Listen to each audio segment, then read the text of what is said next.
नमस्कार, आप सुन रहे हैं एशियाविल हिंदी का ये डेली पॉडकास्ट। मैं हूं अनीता और रोज की तरह मैं आपको सुनाऊंगी अभी तक की 5 बड़ी खबरें, कोरोना वायरस पर देश दुनिया का ताजा अपडेट, मौसम का हाल और साथ ही कोरोना रिसर्च से जुड़ी बड़ी खबरें।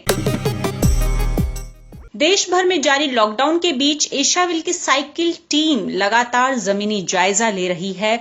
दिल्ली से चले हमारे संवाददाता श्रुतिन लाल और दिव्योत दास आज सफर के 7वें दिन इटावा में हैं। इटावा में पहले कोरोना के मामले काबू में थे, लेकिन प्रवासियों के घर लौटने के साथ ही यहां संक्रमितों की संख्या में अचानक उछाल देखने को मिला, जिसके बाद यूपी सरकार ने इटावा में सख्ती बढ़ा दी है। अब जिले में दाखिल होने वाले सभी प्रवासियों को एक पंडाल में ठहराया जाता है, जिसे नमाज पंडाल के नाम से लोग जानते हैं। जब तक प्रवासियों का टेस्ट नहीं हो जाता, तब तक उन्हें यहीं रोक कर रखा जाता है। पंडाल में लोगों के खाने पीने के इंतजाम किए गए हैं, लेकिन सोशल डिस्टेंसिंग का नियम पूरी तरह से नदारद दिखा। इटावा में सिर्फ स्थानीय प्रवासी कामगार ही नहीं लौट रहे हैं, बल्कि आसपास के जिलों और राज्यों को जाने वाले लोग भी अलग अलग साधनों के जरिए यहां पहुंच रहे हैं। इसी पंडाल में एशियाविल टीम को नेपाल जाने वाले लोग भी मिले। ये लोग मुंबई से इटावा पहुंचे हैं। पंकज तोमर ने बताया कि मुंबई से आए हैं, बहुत दूर से। हम अभी हमारे पास गाड़ी आने के लिए था नहीं। अभी बहुत सारे मजदूर ऐसे हैं कि जो डेली कमाते और डेली खाते हैं, उनके लिए कोई करने के लिए तो अभी हमारे पास नेपाल ने सुविधा तो कुछ दिया नहीं है। क्या है कि मुंबई में कोरोना बढ़ रहा है, उसी हिसाब से अभी हम लोग अभी अपने गांव की तरफ जा रहे हैं। तो बॉम्बे से यहाँ तक कैसे आए? मुंबई से यहाँ तक?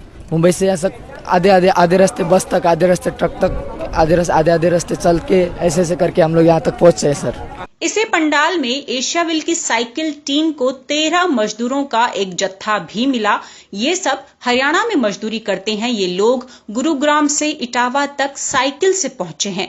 यहाँ से ये झारखंड में अपने गांव जाएंगे। एक श्रमिक भोला ने बताया, काम करते करते 2 महीना बैठ गया, मतलब फैक्ट्री बंद हो गया। उसके बाद हम लोग सोच लिए कि चल जाएंगे साइकिल से। खाने पीने का थोड़ा दिक्कत हो रहा था, इसीलिए हम लोग सोच लिए कि चल जाएंगे साइकिल से। बता दें, इटावा के इस पंडाल से प्रवासियों को बसों के जरिए उनके गांवों तक पहुंचाया जा रहा है। यूपी की योगी सरकार भले ही लॉकडाउन के दौरान सभी जरूरतमंद परिवारों की मदद का दावा करती रही हो, लेकिन एशियाविल को इटावा में ऐसे कई परिवार मिले जिनकी 2 टूक शिकायत है कि सरकार पर्याप्त राशन नहीं दे रही है। गीता देवी बताती हैं, हमें राशन नहीं मिला। हमारे 5 लड़की हैं, 2 लड़के हैं। आदमी बीमार रखा, राशन 5 किलो चावल और 8 किलो गल्ला मिलता। बस बीमार रखा है आदमी, तो हमने आधार कार्ड नहीं बनवा पाई। ये चक्कर है, आधार की वजह से आपको पूरा नहीं मिल रहा। तो जब जा रहे हैं तो वहाँ के अधिकारी आपको क्या बोल रहे हैं? अधिकारी जब बोल रहे हैं कि सब बच्चों का आधार कार्ड बनवाओ। अब हमारे पास मजूरी सिलबट्टे टाँकने जाते हैं तब खाते हैं, और पैसे न इतने हो पा रहे हैं और न सब आधार कार्ड बन पा रहे हैं। सिर्फ गीता देवी ही नहीं, ऐसी कई महिलाएं जो राहतपुरा कॉलोनी में सिलबट्टा बेचती हैं, उन्होंने एशियाविल टीम से यही बात दोहराई। एशियाविल की टीम इस वक्त रास्ते में है और प्रचंड गर्मी में साइकिल उन्हें बार बार धोखा दे रही है। हालांकि टीम को अभी लखनऊ तक का सफर तय करना है। आप श्रुतिन और दिव्योत की लाइव रिपोर्टिंग एशियाविल हिंदी के पेज पर भी देख और पढ़ सकते हैं। कोरोना वायरस को लेकर जारी रिसर्च में भारत से एक बड़ी कामयाबी की खबर है। गुजरात के सरकारी बायोटेक्नोलॉजी रिसर्च सेंटर यानी GBRC के अनुसंधानकर्ताओं ने दावा किया है कि उन्होंने कोविड-19 मरीजों से लिए गए नमूनों से 131 SARS-CoV-2 जीनोम डिकोड करने में सफलता हासिल कर ली है। इससे इस संक्रमण का टीका विकसित करने में मदद मिल सकती है। SARS-CoV-2 ही वो वायरस है जो कोविड-19 संक्रमण के लिए जिम्मेदार है। गुजरात के मुख्यमंत्री विजय रूपाणी ने ट्वीट कर इस उपलब्धि पर गर्व जताया। GBRC ने एक ट्वीट में कहा कि भारत ने अभी तक 366 SARS-CoV-2 जीनोम प्रस्तुत किए हैं। इनमें से 131 इसी संस्थान से हैं। हालांकि दुनिया के और भी कई मुल्कों में जीनोम को डिकोड करने में कामयाबी मिली है, लेकिन अब तक इसका टीका कोई विकसित नहीं कर पाया है। और उधर ब्रिटेन ने कोरोना मरीजों के इलाज के लिए एंटीवायरल दवा रेमडेसिविर के इस्तेमाल को मंजूरी दे दी है। अमेरिका और जापान पहले ही इस दवा के सीमित इस्तेमाल को मंजूरी दे चुके हैं। अब ब्रिटेन में ये पहली दवा होगी जिसे कोरोना मरीजों के इलाज के लिए मंजूर किया गया है। हालांकि जॉन्स हॉपकिंस यूनिवर्सिटी के शोधकर्ताओं ने कहा है कि कोविड-19 के मरीजों के लिए रेमडेसिविर कोई मुकम्मल इलाज नहीं है। ये दवा सिर्फ कोरोना के बेहद गंभीर मरीजों पर ही असर कर रही है। तो कुछ स्टडी में यह सामने आया कि एंटीवायरल दवा रेमडेसिविर कोरोना मरीजों के ठीक होने के समय को कम कर देती है। हालांकि इस दवा से कितने लोगों की जान बची है, इसका कोई प्रमाणित डेटा मौजूद नहीं है।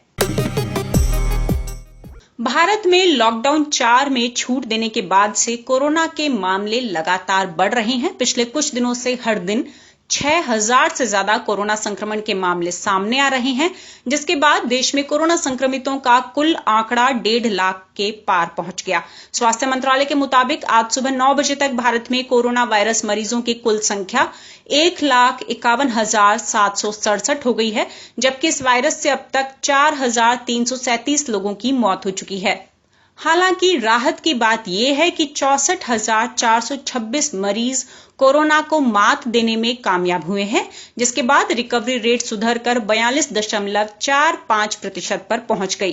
कुछ राज्यों में हालात गंभीर बने हुए हैं। महाराष्ट्र में 55,000 का आंकड़ा पार हो गया, तो वहीं तमिलनाडु में भी कोरोना के मामले 18,000 के करीब पहुंच गए। गुजरात में कोरोना संक्रमितों की संख्या तो बढ़ रही है, वहीं यहां रिकवरी रेट में काफी सुधार हुआ है। राज्य का कोरोना रिकवरी रेट बढ़कर 48.13% हो गया है, जो पिछले हफ्ते 40.89% था। देश की राजधानी दिल्ली में पिछले 24 घंटों में अब तक का सबसे बड़ा उछाल आया है। बीते 24 घंटों में कोरोना संक्रमण के 792 नए मामले दर्ज किए गए, जिसके बाद दिल्ली में कोरोना मरीजों का कुल आंकड़ा 15,257 पर पहुंच गया। मंगलवार को ही स्वास्थ्य मंत्रालय ने बताया था कि लॉकडाउन में ढील देने और प्रवासी मजदूरों को एक राज्य से दूसरे राज्य में आवागमन की अनुमति देने के बाद उत्तर प्रदेश, बिहार, झारखंड, छत्तीसगढ़ और मध्य प्रदेश में पिछले 3 सप्ताह से कोविड-19 मामलों में उछाल देखने को मिला है। दुनिया भर में कोरोना वायरस का कहर जारी है। दुनिया भर में कुल संक्रमितों का आंकड़ा 56 लाख के आंकड़े को पार कर चुका है, जबकि मरने वालों की संख्या 3.48 लाख से भी ज्यादा हो गई है। अमेरिका में अब तक 17,06,277 लोग संक्रमण के शिकार हो चुके हैं, जबकि मृतकों का आंकड़ा 99,807 हो गया है। संक्रमण के मामलों में ब्राजील दूसरे नंबर पर है, तो रूस तीसरे नंबर पर है। रूस में 3,70,600 से ज्यादा लोग कोरोना की चपेट में आ चुके हैं। मरने वालों के आंकड़ों को देखें तो ब्रिटेन अब भी दूसरे नंबर पर है। यहां से अब तक कुल 37,130 लोगों की मौत हो चुकी है। अमेरिका और यूरोप में कोरोना संक्रमण की रफ्तार कुछ कम जरूर हुई है, लेकिन हालात अब भी गंभीर बने हुए हैं। वहीं अब लैटिन अमेरिका कोरोना संक्रमण का बड़ा केंद्र बनता जा रहा है। लैटिन अमेरिका में ब्राजील के अलावा भी संक्रमण कई अन्य देशों में फैल रहा है और संक्रमित लोगों की संख्या बीते कुछ दिनों से तेजी से बढ़ रही है। यहां ब्राजील में 3,90,000 से ज्यादा लोगों में इस संक्रमण की पुष्टि हुई है और 24,000 से ज्यादा लोग अब तक कोविड-19 से मर चुके हैं। तो वहीं इक्वाडोर ब्राजील से भी ज्यादा प्रभावित नजर आ रहा है। इक्वाडोर में हर 10 लाख लोगों में से 182 लोग कोविड-19 से मर रहे हैं, जबकि ब्राजील में यह संख्या 116 है। उत्तर भारत के मैदानी इलाके इन दिनों भीषण गर्मी की मार झेल रहे हैं। राजधानी दिल्ली से लेकर उत्तर प्रदेश, बिहार, झारखंड, मध्य प्रदेश, राजस्थान आदि क्षेत्रों में गर्म हवा के थपेड़े तांडव मचा रहे हैं, लेकिन अभी एक और दिन लोगों को भीषण गर्मी का सामना करना होगा। भारतीय मौसम विभाग ने पूर्वानुमान जताया है कि उत्तर और मध्य भारत के कई हिस्सों में कहर बरपा रही लू यानी कि हीट वेव अगले 24 घंटे तक जारी रहेगी। आईएमडी के मुताबिक विदर्भ और पश्चिमी राजस्थान में गर्मी भयंकर रूप लेगी और लू का प्रकोप होगा।